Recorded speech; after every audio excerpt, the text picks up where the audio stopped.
to be frank, if I would have let the pumpkins die and that be the death of my business, I would have missed out on so many incredible opportunities.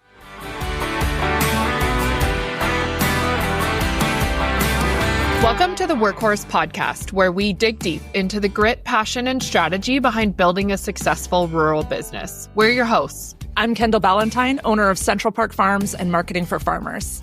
And I'm Jessica Garza, owner of Moose Valley Ranch and founder of Market in the Mountains. This podcast is for hardworking female farmers and rural entrepreneurs who are ready to turn their dreams into thriving businesses. From deep diving business strategies that actually work to balancing farm family life and everything in between. We're here to give you practical tools, candid insights, and a healthy dose of community support. If you're looking for women who actually cheer you on, are willing to tell you the hard truths, and that understand how much it can throw off your day when the cows get out, you're in the right spot. This podcast is for the doers, the women who don't stay in one spot for too long, for the workhorses. Our introduction says, this podcast is for the women who don't stay in one spot for too long. And I don't think in the history of anyone ever speaking about the two of us would they accuse us of staying in one spot for too long. In fact, we've been in many spots, and we've been in many spots that we don't always get a chance to talk about because social media is a highlight reel and you get the best of everything. Every once in a while, you get like a raw moment or some like behind the scenes look, but who is really openly discussing when they fell flat on their faces and failed? And I'm not talking little failures. I'm talking massive failures. Like entire businesses. Yes. I mean, that's for me, an entire business. Yeah, too, for me.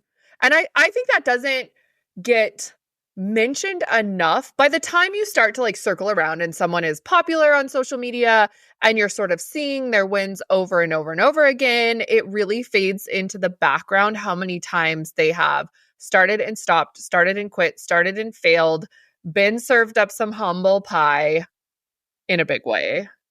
I think that's where the lessons come from, though. Like, I am a much better businesswoman now because of some of the things that I've been through. I make way more intelligent decisions. I can make decisions way quicker. I also have I feel like I have some resilience. I know if I keep making decisions, I can come out the other end because I survived failing, and I survived failing publicly. And I'm still here. Like, I didn't die afterwards. And I think sometimes we get so worried about, especially in the social media world, we get so worried about failure. And it's not even necessarily the failure that scares people. It's the failure publicly that scares people. Try that in a small town where it's like, I know. I still run into people that remember what happened in middle school or high school, college days. And I kid you not, I don't know what it is about a small town. Why do they always feel like they need to bring it up? I just want to whip around and be like, listen, just so you know, I'm a whole different person than I was 15 years ago. Just because you haven't changed one bit doesn't mean that someone can't experience some personal growth. And it enrages me. And why is it always like in the line at the grocery store? I feel like if you're in the same place you were 15 years ago, then that's the bigger problem. Than if you've tried some things, taken some risks, not always had them all turn out. I mean, that's part of the journey. And I think that, speaks really positively to you as a person. And I mean, I have to watch my face. If you're just listening right now, you have no idea what I'm saying. But if you get a chance, go watch some of the videos that will have clips from the podcast. I have the loudest face, even with Botox and fillers. I have the loudest face. And I will not hide that at all when someone wants to bring up how I was several years ago, because I'm like, I'm growing. I may be failing. I may suck at some things. I may have royally messed up, but guess what? I'm a better person. I'm a better businesswoman. I'm a better community member. Like, I'm doing more good in my community now because I tried and failed. Yeah, and now I actually like talking about the things that didn't work out.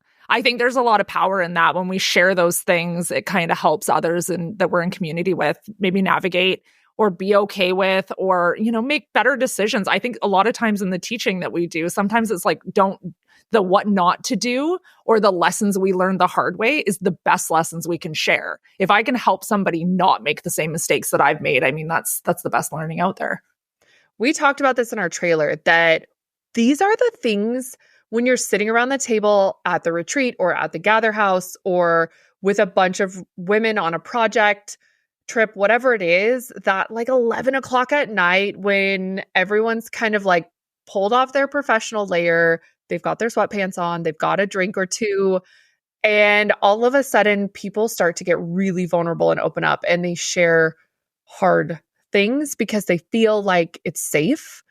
That is the thing that we remember the most. That is the thing that the women consistently comment to us after the fact is like, my time at that table was invaluable because I got so much from it. And a huge part of that is because the other woman sitting at the table was willing to share some really hard stuff. 100%. So I'm really curious because we kind of like obviously did a little brainstorm before we got on here. And I know there was a few things. There were some things that didn't make the cut. But what is one of the things, like what's one of the failures for whatever reason that you determine it's a failure that came to mind that you wanted to talk about? The pumpkins and the sunflowers stood out. We have near us a very popular like agritourism area. So they do fruit orchards and the pumpkin patch and the strawberry picking and just have it dialed into a T. And it's a whole bunch of farms on top of this bluff called Green Bluff. Wildly successful. Property values up there are amazing. These farmers are killing it. It's where every Instagram mom wants to go. So of course, when I start my business and I start my Instagram, and the first thing I think I need is a pumpkin patch because we don't have one out here. How'd it go? This is pre-me. Okay. So like I didn't get to be here for the pumpkin patch. This was pre almost anyone. Like I was brand new into the business, brand new into having my name. Like I had just painted my first sign to put up at the end of the driveway. My husband still is unsure what we're doing, just knows we're doing something. And the next thing he realized, we had 300 baby pumpkin plants started in our garage. And mind you, at the time, we didn't live on the ranch. We lived 10 minutes or so away. So like it's not even tied into the ranch. I didn't know that. I didn't know that you weren't living on the ranch yet. Yeah. Okay. Yeah. So when we moved home, there was no other house on the ranch. There was nowhere for us to reside. So we just bought a house a couple miles up the road, probably like 10 miles. And we were there. I was working as a cop. I was actually as a detective. And I had said, we're going to do this. We had a friend that wanted to get married. So we started like the business name, got her married, going into the next season. He's like, what do you want to do? Pumpkins. Pumpkins. I spent hours with a Johnny's seed catalog and I bought so many pumpkin seeds. And then we had little boys, little kids, like 2 and a year and a half. I don't know, really young. So I kept these pumpkins alive by the skin of my teeth. They very quickly like started getting too big for their pots at my house. And I realized I didn't even have sod turned over at the ranch. So of course I was going to put them at the ranch. I wasn't going to put them at my house. Nobody's coming to my house. I lived at the back road of a back end drive. And I went to my dad and I said, hey, I need you to plow under some field for me. And he's like, well, we can, but it's not going to be like decomposed until the year after. I'm like, no, I don't think you understand. Like the pumpkin babies are ready. Yeah. The pumpkin babies need a home. They're over ready. Now. They're over ready. And I'm out there every night, like watering. I can't even tell you how absurd this was. Looking back now, this should have been a sign. However, I was bound and determined. My parents call me a bulldozer. I don't think that's entirely always a compliment from them. Get stuff done, though. You do. You get stuff done. You get a 100 by 100 foot pumpkin patch plowed under. You get those pumpkin babies in the ground, and then you realize they're going to need water. And you don't have irrigation figured out. Yeah. Oh, that would be a me move for sure. Yep. Didn't have water there. Didn't have fencing there. And do you know what loves pumpkin plants? Oh, dude, you have so much wildlife in your area. Deer love pumpkin plants, baby pumpkin plants. So anyways, fast forward, I fixed one frost-free hydrant. prayed to God I had enough water because it's fed by a mountain stream in a cistern, and there's no pump, there's no well. And my dad hasn't been down there in 25 years where this is. He has no idea. He's like, well, I think the last renter had like a little garden. So good luck. Hope you don't run out. What? Going over all the time, weed cloth, bringing the boys over. At that time, the farm school, which if you don't know, it's a 1940s machine shed. It was essentially stuffed to the gills with my dad's work things and left for 30 years. Exactly what you find on a ranch. Yeah. Oh, like, yeah. We all have that. We all have that machine shed or that junk pile or that like where we keep our stuff. 70-foot long building full of stuff. There was 4 old cars where I put my pumpkin patch. I had to pull those out first. They were buried to the axle. They had frozen so many times. So I push and I push and I push and I push. And I'm pretty sure my dad thought to himself, this is it. This is what's going to break this little business idea of hers. We'll just let this play out. Cause he's like endearingly telling me like, you're probably going to want to buy a taller sprinkler because your little sprinklers aren't going to reach over the pumpkin plants when they get big. Go buy bigger sprinklers. And I'm trying to figure out how to justify spending $35 on a sprinkler because it's a brand new business. I develop a fence. I came up with this idea because, of course, it couldn't be permanent because I wanted to use it for something else. So we put chunks of metal in the ground tubing and then took furring strips and zip ties or zap straps. Zap straps. Zap straps. It's Canadian lingo for a zip tie, in case you were wondering. So I took those and 6-foot tall black netting off Amazon and created a fence that dropped into these metal poles that were buried that I could take up and then take down for photos because in my eyes, it was not aesthetic to have in photos. Smart. I thought, okay, this is where like, obviously I did have some ingenuity. I was going to say that's like, yeah, that was some get it done ingenuity. I feel like my old man should have taken that as a sign that it was not going to be so easy for me to be taken out. Instead, then I decided 300 pumpkins plants was not enough. I should also add sunflowers. I mean, they're great for photos. So I bought the fastest maturing sunflowers I could find because I was already late in the season, got them in the ground, babied those things. Cannot tell you the loving words I spoke over the top of these sunflower plants. They grow. I've got beautiful flowers. I have now started advertising on my Instagram because I'm doing the thing and we need to have fall photo sessions and I need photographers to book fall photo sessions there. I love the confidence. Like when I'm going to plan something in the future, I'm going to be like, I need to channel the confidence of Jess pre-selling photo ops in her not grown pumpkin patch for her first season of growing pumpkins. Can I get that confidence level? I believe the term is delusional is what it is. No. Confidence. But here I am, little baby, brand new business owner. I got my LLC registered. I have my liability insurance to operate on the farm because that was required by my dad because he's a real entrepreneur. And he was adamant about that when I started. This was not just going to go the direction of like, pop up a page and hope it's fun. Like we had to do the business thing. I'm keeping receipts for this. That sprinkler, I have that receipt, right? It's in my truck somewhere. My husband is so tired of watering the damn pumpkins. So tired of it. Of course he is. Yep, we're in September.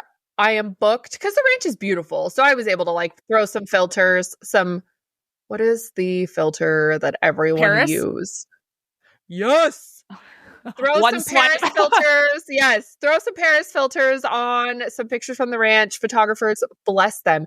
Every one of those photographers should receive a prize right now because for trusting in that Paris filter. Some of them are still with me. So God bless them. They believed in me at a point they absolutely should not have. Get to September. My dad goes casually, dinner table conversation, like, oh, you went and watered your pumpkins and came up to the main house for dinner. Cool. How are the pumpkins? I'm like, cool. They're doing great. They're wonderful. And he goes, are you ready for the frost tomorrow? No. I'm like, okay, so my dad has, very important to this conversation, my dad has a wicked sense of humor, but you will not catch it if you are not ready for it, right? Like he is really dry. And he just soft lobs that across the dinner table. It is already dark. It's already dark. That's the point of the day that the man drops this on me. And in my head, he's messing with me because he's been poking fun at me Because this whole otherwise time. he would have called earlier to tell When you he this. watched the weather at 7 a.m. in the morning, you'd think he would have called me. Nope. No. Sure enough, I run for my phone, the TV. I'm checking every weather station. They're saying it's going to freeze and it's not going to be just a light frost. It's going to be a freeze. And he's in a banana belt. The ranch is in a banana belt a little bit. In my head, I'm like, okay, maybe it won't really freeze. This was his insight. Just so you know, you planted your pumpkins in the coldest spot on the ranch. Lester. Because this is why the homestead, the main ranch house, is on the north side of the valley, not the south side where you put your pumpkins. Because it always freezes first. You couldn't have told me that 4 months ago? He was just trying to like, yeah, you have the business, but we're going to be done with this in a season. Yeah. Mm-hmm. So anyways, I ran for some extra weed cloth I had. I tried to cover whatever I could. I, at midnight, finally went home and just said, like, it's going to be what it's going to be. I went down the next morning. Every single thing was dead. Oh, man. It gets better. This gets better. Hold on. Hold tight. Because I'm stubborn. I start grabbing, so there were some pumpkins on it, right? There was, especially like the little white ones, those grow really well. If you're not a pumpkin farmer and you need some pumpkins, I strongly suggest those. I start grabbing every one of those I can because they haven't frozen solid. So I'm like, okay, I've got some pumpkins. I immediately start ripping out pumpkin plants that are now like wilted, brown, and mushy on the ground. Yep. Slimy. I'm making a pile of them. I ripped the whole fence down. I turned to my husband and I said, I need you to find me a semi-trailer full of pumpkins. Oh, you're just going to make a pumpkin pile. Yep. You're making a pumpkin pile. Bless this man's heart. He didn't utter a word. He said, I'll start Googling it. Where do you think I should look? I'm like, I don't know. Where does one buy a semi-truck load of pumpkins? Fun story. You can if you order them earlier in the year, or if you're willing to pay the amount of money I did not have in my bank account at that time. So cue the tears, cue the reaching out to the photographers. We still have straw. We still have corn stalks. This is still going to be really pretty, but this is not going to be a pumpkin patch with sunflowers in the background. And around us, sunflower fields are a big thing. Like the big seed sunflower fields that go for miles. That's where we are. And I think that's what I had kind of like, it's going to give you that vibe. It was not, in fact, going to give them that vibe. Yeah. I could see how that would be stressful. Yep. So I ended up not with a semi-truck load of pumpkins, but with a pallet load of pumpkins from a local farm that still probably cost me way too much money. And I didn't even care. I went home. I took it out of my like fun money that I had worked on overtime from a search warrant shift and put it to buying pumpkins purely so that they wouldn't run my name through the mud. I mean, at that point, that's all it was like save face. Yeah. And I think that speaks to the type of business person that you are. Like when you say you're going to do something, well, it might be impossible for it to be the way that you envisioned when Mother Nature comes and gives you a frost and your father throws you that one, but that you still show up to the commitments that you made. And I think that speaks to how you've always operated business. And maybe that's why I still have some of those photographers. Yeah, like you didn't just say, sorry, I have nothing. You pivoted before pivoting was cool. I don't even think pivot was a word at that time. Yeah, like it was definitely not a trendy word.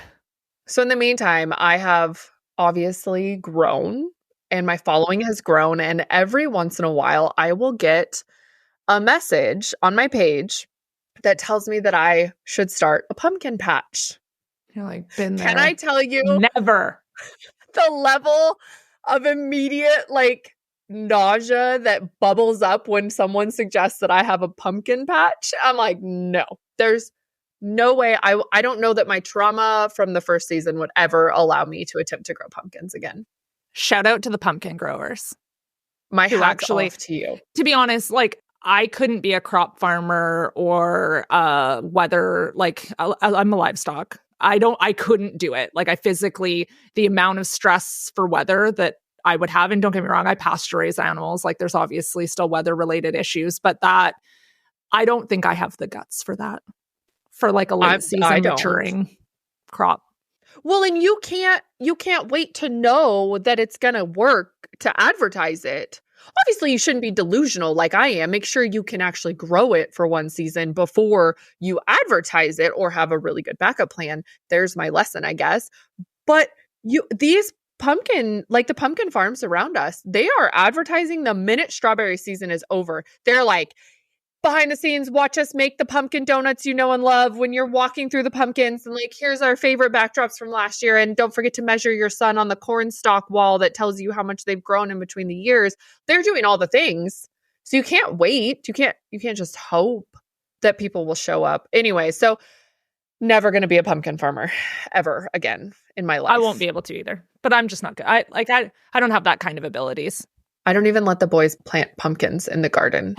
They don't even get a pumpkin plant. I'm bringing them a pumpkin plant. Oh, I have a good friend that wants to open a pumpkin patch. Like she's in the circle and she is working on opening a pumpkin patch because like me, she's like, there's not anything out here for the kids. Like we have to go into the big pumpkin farms, and she wanted to bring it out. And I love that for her. She is a successful vegetable grower. You know, she does that consistently. I will 100% drive over and buy her pumpkins. And like, I've seen your garden. I never saw the pumpkin patch, but I have seen your garden, and I'm saying this with love. And I can only say this because my garden looks very similar to your garden. It's not instilling confidence of a pumpkin patch. Looks what a little, she's trying to tell you. Looks a little dry. And like when the boys take me out there and they're like, look what we grew. And it's like one item on all the plants. That's how my garden is currently looking. To be fair, we did just move. And so we finished our house and the garden was an absolute afterthought and they were begging to plant something. So I will say, you can defend that garden all you want. No, because seriously, I do love a good garden, and I love like fresh salsa and salads, and pickling things really brings me a lot of joy. But in this season of life, no, was my garden impressive? In no way, shape, or form. Yeah. And honestly, like I can grow stuff in a garden. It's just, I don't think I can take the bandwidth. The year before last, my garden was fantastic. Last year, I just needed to accept the fact that it was not a season that was going to work for our garden. I did the same thing. I planted all my starts and then I planted them too early. And then I ended up with them outgrowing. They're like little pots in my house. Like, thank goodness for Jay, because Jay watched me doing it and like putting them all on the like racks with the grow lights and getting it all going. And my mother-in-law came by and she's like, has a very successful garden. Like she's very good at it. And she's got a permaculture set up. It's so beautiful. She says, don't you think it's a little early to be doing that? My garden failed so massively. I didn't get all the things. This year was not my year, but it's okay. 2025 is going to be my year. 2024 was not my garden's best. And I think that just happens. We had a really big growth year for business. And so I think we just all need to give ourselves grace in the space that we're in the season that we're in. Last year was a big farm growth year. So my garden suffered. This year, I hope I can somehow because I find a lot of peace in our garden. I mean, not when it's like failing miserably, but when it's, working, it's that kind of forced break in my day to go and tinker in the garden. So I'm hoping 2025 will give me that back, or that I can reclaim that. I love gardening. I love going out and angry weeding. I think that's one of my favorite things to do is, and I'm not kidding, probably at the height of my gardening, we're going to put that in loose quotations here, was when I was working as a detective and I would get these work phone calls that are obviously not appropriate because of my subject matter to have around the boys. So I would be like, leave them inside with some Paw Patrol on and Kraft macaroni and cheese. And then I would go out to the garden to handle the phone calls. And as I would be like on the phone with the prosecutor or the deputy on scene or something like that, I would be ripping weeds and I would be out there for an hour. My garden looked so good because I was so angry, and they knew. The boys even joked and talked about it. Like, don't go out. Mommy's rage weeding right now. Mommy's rage weeding. And I'm glad that you had that space for that. And I obviously have a very different job background than you had at that time. But I just find it so peaceful. I'm like happy weeding. Like little bits of joy is coming out with each one of those weeds. You're rage weeding, and I'm like la la la, barefoot in the garden pulling my weeds. It's just the difference right there. That sums it up. Yeah. Yeah. No, I think that's fair. Take it for what it's worth. But to be frank, if I would have let the pumpkins die and that be the death of my business, I would have missed out on so many incredible opportunities and more pivots. I have pivoted so many times through business and never giving up. And there is just something like when I knew without a doubt 100% I was supposed to be on the ranch. I knew that was where my entrepreneur heart was calling me to find a way to make it work on the ranch. You don't give up. And I think that's a really good mindset that people don't talk about often is we think about failure as taking someone's confidence when what I feel like you're saying is you actually gained confidence in the failure. Ultimately, at the end, it sounds like at the end of because you knew you could come back from it. Once you knew you could come back from it, you knew you could pivot. Once you knew you had gained those skills, that's like a confidence boost, ultimately. You may not be a confident to grow pumpkins again for you, but confidence in your ability to push through. If you bet me, I probably would. The funny thing is, I was just about to say, I'm bringing pumpkin plants to your house for the boys. And I'm like going to challenge you to successfully grow some pumpkins. That's fine if I can drop ship some lobsters to you. That's fine. I'll eat those.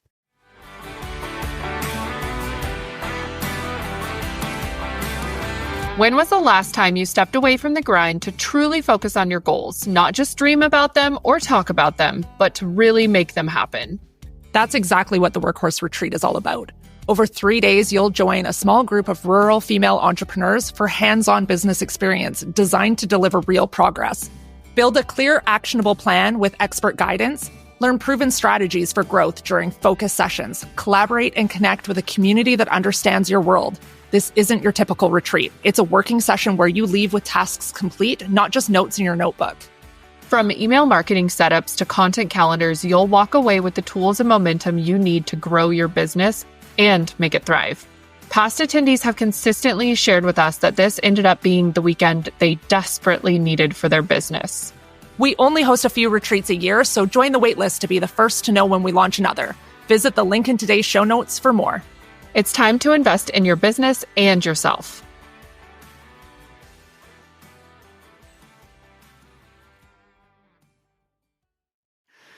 Just gave it away on what my big business failure was. So we had a successful meat business, have still. So Central Park Farms was doing great. We were probably 3 years in or maybe 4 years in.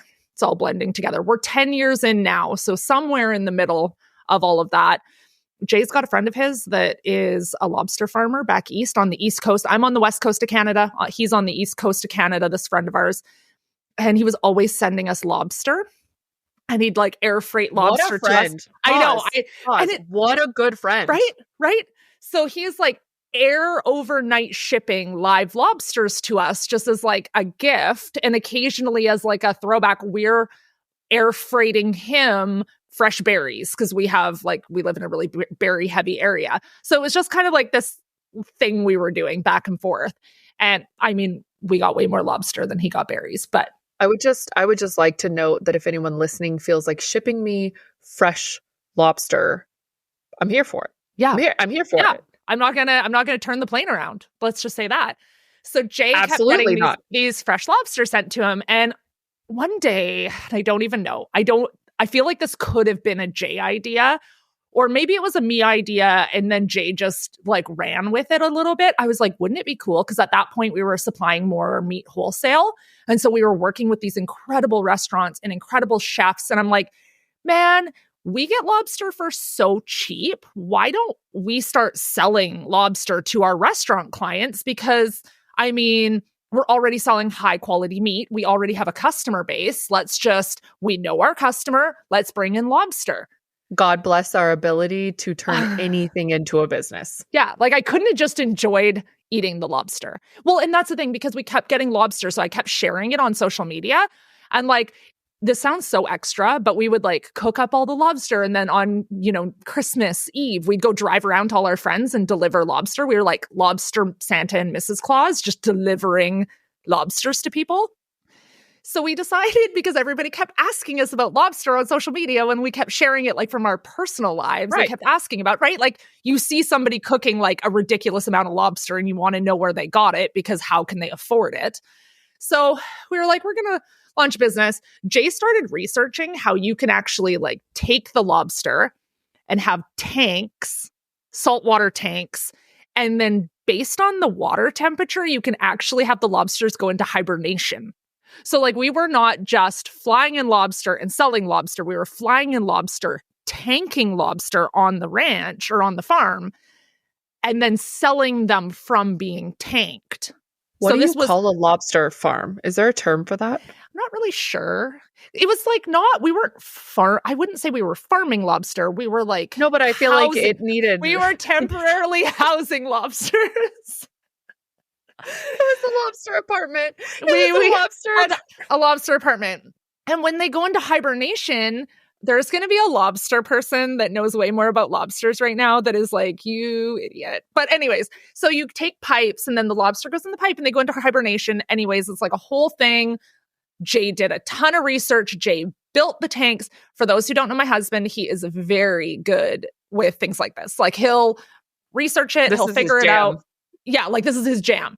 When he comes to me with the concept of we are going to temporarily house lobsters, you wanted to have a lobster company. That's a great idea. But instead of just having them live and then having to deal with the logistics of they fly here, land here, and then we have to distribute them immediately, we are going to temporarily house them. Good living conditions, fits what quality penthouse luxury lobster. Exactly how Central Park Farms is, all the things. Humane lobster housing. I don't think anything. I'm like, this is fantastic. So because I'm a businesswoman, I launched Just Pinch Me Lobster sales. It's a podcast, so you can't see, but like you have to pinch your fingers like lobster claws every time you say it. So we did Just Pinch Me Lobster sales. And I call it a failure, but I don't know if it was actually a failure. Like nothing terrible happened. We didn't like get lobsters and there was like a problem. We got lobsters, we sold lobsters, all was right. But I think what I realized is in developing that business, and I'm a big fan of diversification. I've got a lot of diversification in my business, but for whatever reason, it didn't perfectly align to be able to give that business what it needed in order to succeed without totally wrecking Central Park Farms. Part of that was an alignment thing. Part of it was, temporarily housing lobsters takes some effort. Going out and moving. I would like to see a photo. I would like to, if there is any video or photo proof, we might need to dig that up for social media. Because it's like a thing, right? Like it was a serious thing. So we ended up doing like this big, one of our best long table dinners, because we used to do so many long table dinners for the farm, was a lobster long table. And everybody came and like, you didn't get one little tiny lobster tail. We were cooking, by the time we were done, we had the entire bucket on the tractor overflowing with lobster shells, like from emptying, like we were emptying people's lobster shell buckets. Like people ate so much lobster at this long table dinner. Like it was insane. And it was kind of like a kickoff to the company and it was a whole thing. But ultimately, the business failed in that we put a bunch of money and investment into it and we did all the things. And then we realized we had to walk away from it. We had to trim the fat because the more we gave that company what it needed, the more the farm started to fail in sales. We started to see drops in sales.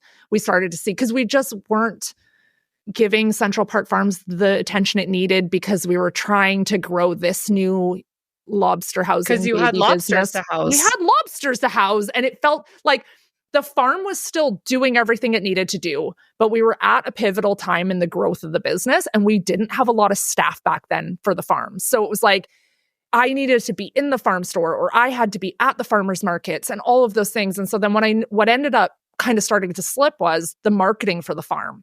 So yes, all the animals were being taken care of and everything was going good, but our sales weren't really going the way that we needed them because I was so busy trying to be a lobster mom that I wasn't paying attention to CPF.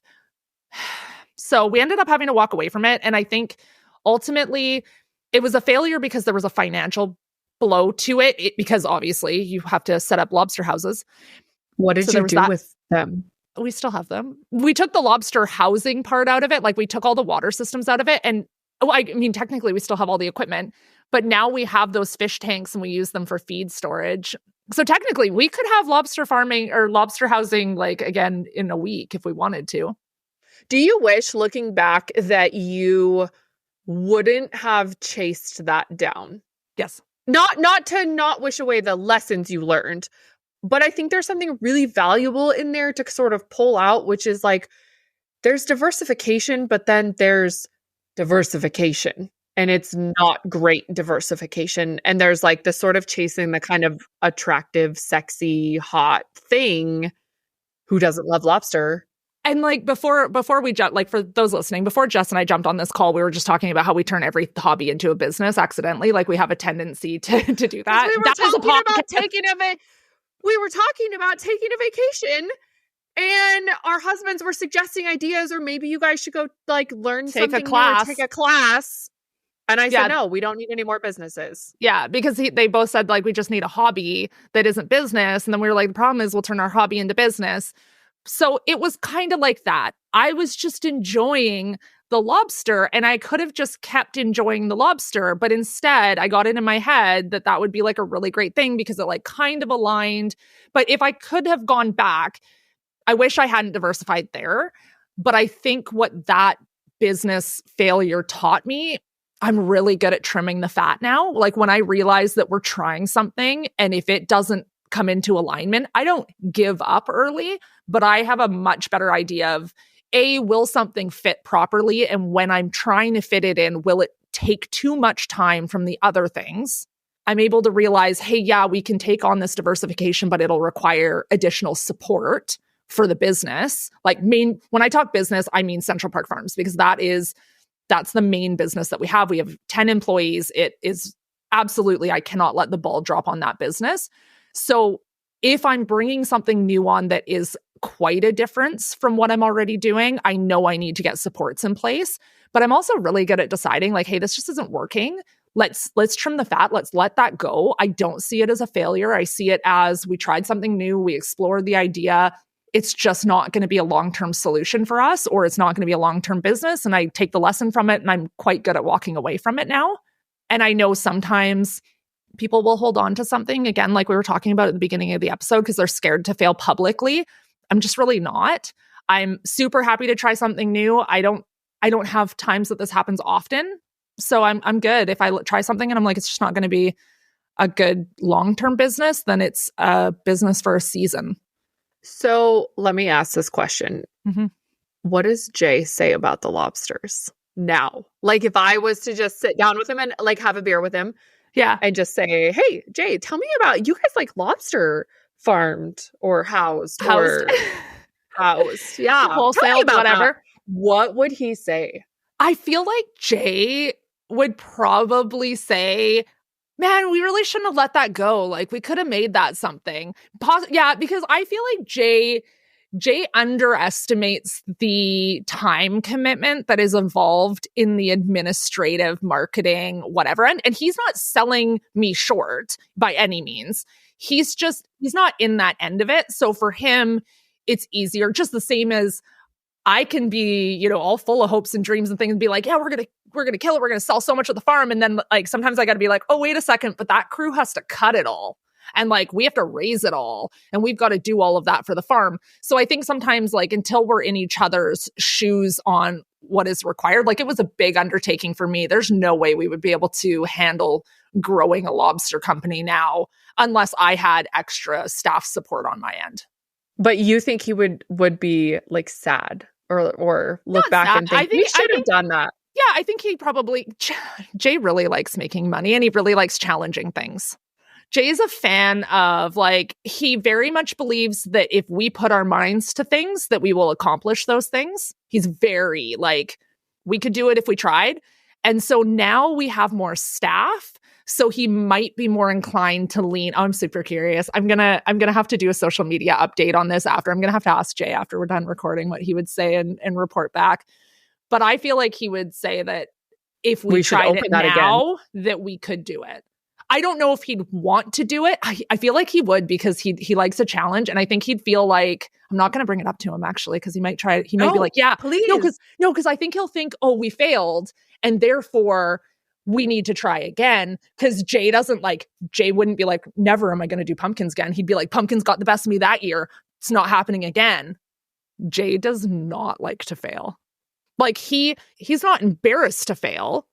He's just personally, he doesn't like to let the failure end at the failure. Like he wants to beat it later.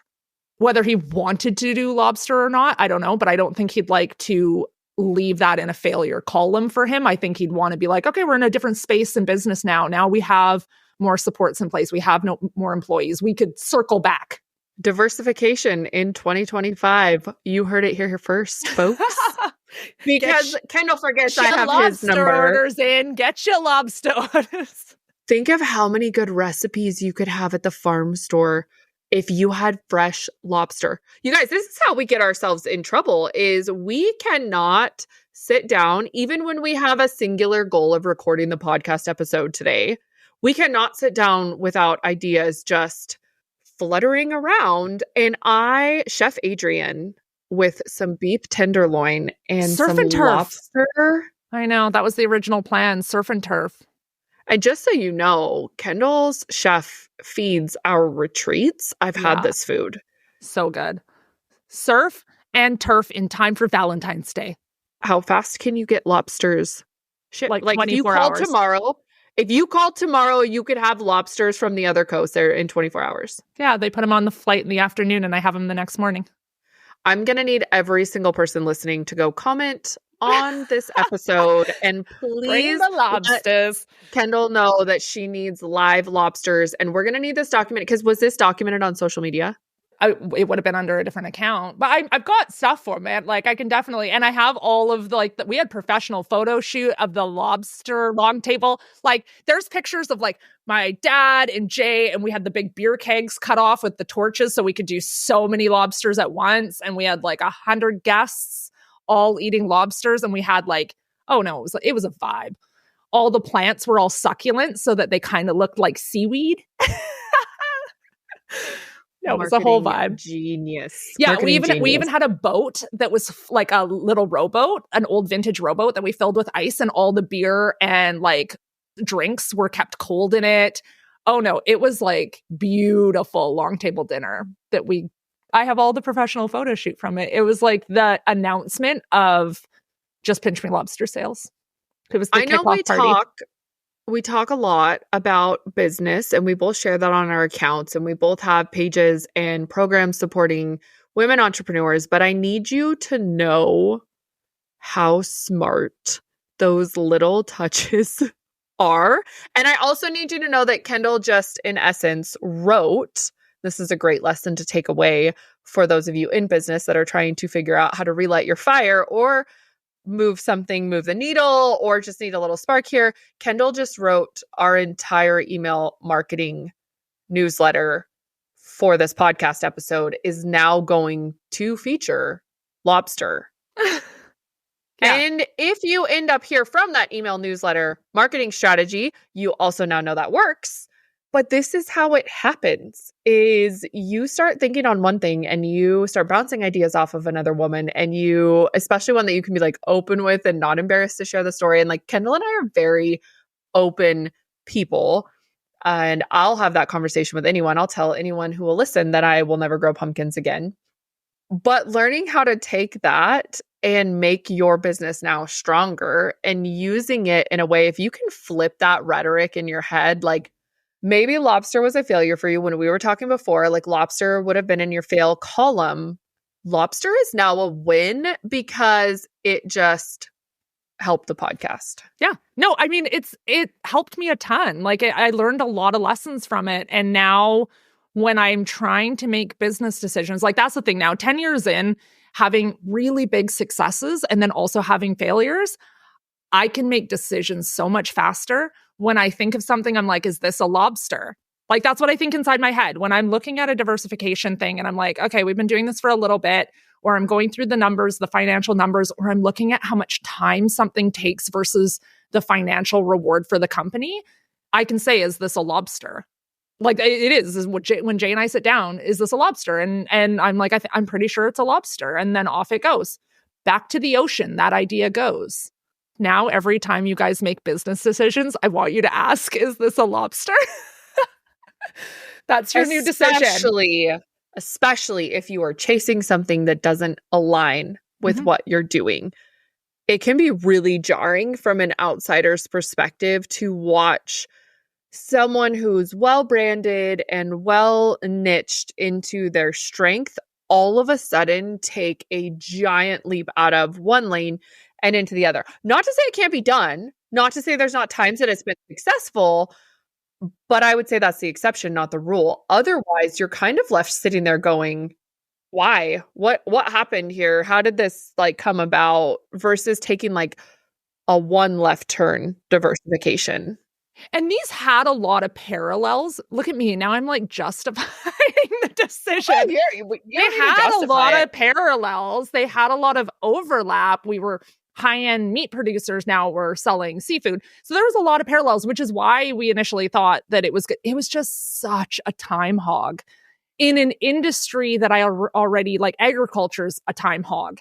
Then you add that in as a time hog. And it was while there was parallels in the ideal customers, you still we needed to have a salesperson to go to restaurants. We were selling in restaurants, but our main business was direct to consumer.